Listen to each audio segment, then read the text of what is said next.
नमस्कार आपण समस्त को टीवीसी ओडिया चैनल रे स्वागत।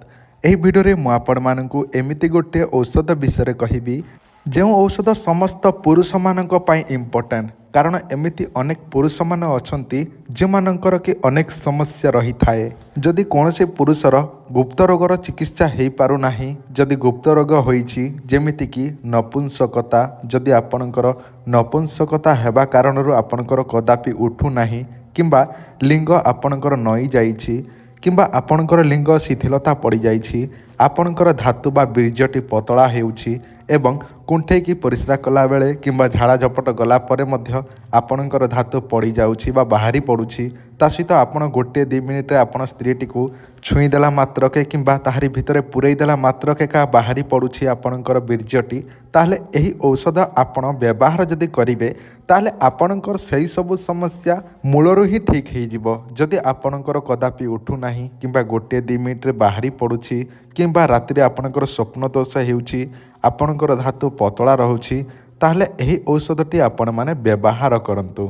एही औषध पाइबे केउठु, एही औषधर ना कौन, एही औषध केमिति आपनको पहुँचब, सबकिछि मु आपण मानकु जणैबी। एवं एही औषध केउ केउ वयस्कर लोक व्यवहार करिवे, एही औषध केते दिन पर्यंत व्यवहार करिवे, एही औषध को केमिति व्यवहार करिवे, केउ समय व्यवहार करिवे, एही भिडियो रे मु आपण मानकु सबकिछि जणै दउछि।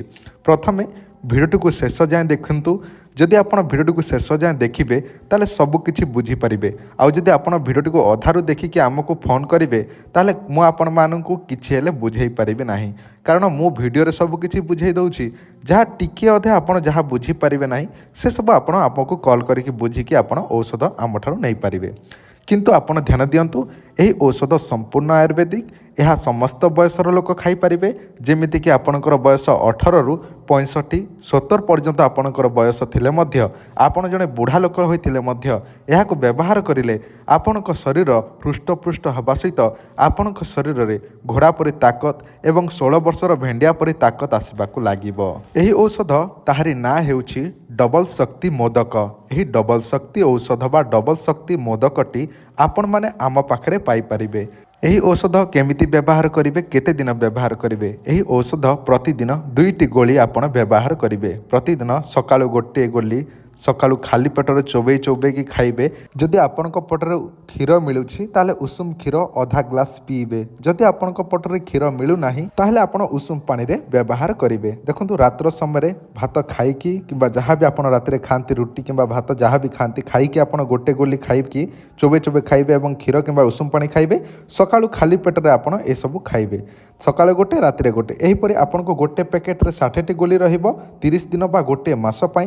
एहीपरि आपण 3 मास आपण व्यवहार करबाको पड़िबो, निजर कोर्स क्लियर करबाको पड़िबो।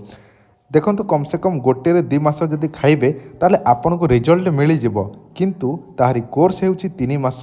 3 रु 6 मास खाइबा कथा, किंतु मु समस्तन को अनुरोध करी जे 3 मास कंटिन्यू करंतु। ताहा द्वारा देखिबे आपणकर जहाँ भी 1-2 मिनिट जदि डिस्चार्ज हो जाउची बाहरी पड़ुची ताले आपणकर 10-15 मिनिट पर्यंत चली जिवो। एही गोटे पैकेटर दाम हेउची 1500 टंका। 3टी पैकेट आपण 3 मास पई नेबाको पड़िबो, जोटा कि 4500 टंका। जदि आपण चाहूछंती नाई गोटे गोटे मास करिकि नेबा पई चाहूछंती ताहले मध्य नै पारिबे। कारण एही मेडिसिन आमे सब बेले आपनको देबा पई अछु। तो आपण मानकु जदि दरकार अछि ताले व्हाट्सएप रे आपणकर एड्रेस एवं आपणकर बयस केते कहिबे एवं आपण व्हाट्सएप रे एड्रेस पठै फोन पे रे गूगल पे रे पेमेंट करी स्क्रीनशॉट पठै देबे। जदि आपण 3 मास रो नबा पई चाहूछंती ताहले मध्य नै पारिबे। गोटे मास रो आपनको पड़िबो 1500 टंका, 3 मास रो 4500 टंका। जदि कैश ऑन डिलीवरी नबा पई चाहूछंती ताहले सेही सुविधा मध्य अछि। किंतु जो माने 3 मास रो नबा पई चाहूछंती से मानकु ही सेही cash on delivery system T available अच्छी। तो जो मानक आवश्यक अच्छी देखंतु से माने कैश ऑन डिलीवरी रे मध्य नियंतु, जोटा कि 3 मास पई जो माने नेबे। एवं आ गोटे कथा सुनि नियंतु, 100% गारंटी देकी दिया जाउछि। कारण ए सब आमे लोकन को देइछु परीक्षा करिके आपण मानकु दउछु। एवं जदि आपनकर विश्वास होनी मु आपनको गोटे कॉल रेकॉर्डिंग सुनै दउछि, सुनि नियंतु। सेही भाई जणे मध्य आमठारु नैथिले, अनेक लोक नैछंती, किंतु मु जनकर रेकॉर्डिंग टी सुनै दउछि। भाईटी कोन कहउछंती सुनि नियंतु। जदि आपनको दरकार अछि ताले आपण माने आमको जोगाजोग करंतु। हां हेलो। माने मेडिसिन टा मु जेते बेले यूज करली तो मोर किसी जना पड़ नथिला, बुझले कि नहीं। हां हां।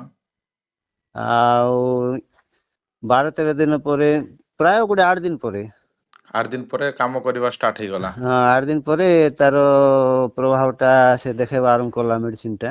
ହଁ ଆଉ ବର୍ତ୍ତମାନ ନେଇକି ପୁରା ଭଲ ଲାଗୁଛି। ଡବଲ ଶକ୍ତିର ମେଡିସିନ ରିଜଲ୍ଟ ଠିକ ରହୁଛି ଆଜ୍ଞା। ମୁଁ ଲୋକଙ୍କୁ ଦଉଛି, ଆଉ ଆପଣଙ୍କୁ କଣ ହୁଁ କହିବି? ନାଇଁ ପୁରା ଭଲ ଲାଗୁଛି। ବର୍ତ୍ତମାନ ତ ଆର 11 ଦିନର ଅଛି, କୋର୍ସ ବି କମ୍ପ୍ଲିଟ ହେଇନାହିଁ ମାସେର। ହୁଁ।